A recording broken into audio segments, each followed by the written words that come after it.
मस्तपैकी रेडी होऊन आम्ही निघालो होतो सिटीमध्ये बाप्पांच्या दर्शनासाठी आणि नंतर मला प्रश्न पडला, मी एवढी रेडी का झाली आहे? बाहेर तर एवढं पावसाचं वातावरण आहे, की थोडा पाऊस झाला की माझ्या मेकअपचा तर उंबरठा होणार होता.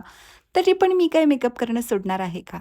त्याच्यानंतर आम्ही पोहोचलो आणि जाता-जाता पावसाने दर्शन दिलंच, पण हेल्मेटने मात्र माझ्या मेकअपला वाचवलं आणि एवढा पण काही पाऊस झाला नाही.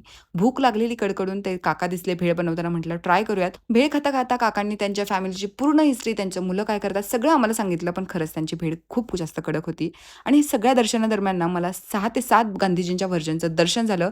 या गँगने लिटरली आम्हाला 1 तास वेट करून आमच्यापाशी आले होते. त्यांच्यावर मी एवढी तापले होते, त्यांना म्हटलं, "नेक्स्ट टाईम ना तुम्ही इथे आल्यानंतर आम्हाला फोन करायचा, त्याच्यानंतर आम्ही घरून इथे येणार."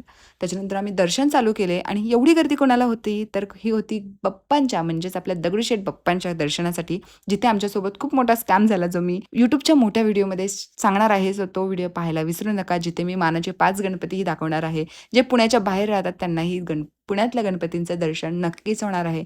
सो तो व्हिडिओ पहा. काय मस्त थीम होत्या आणि गर्दी पण तेवढीच मस्त होती. पूर्ण ढकलगाडी करत आम्ही जात होतो आणि भूत बंगल्याचं दर्शन मात्र मी बाहेरूनच घेतलं, कारण आतमध्ये जायची माझी काही मनस्थिती नव्हती.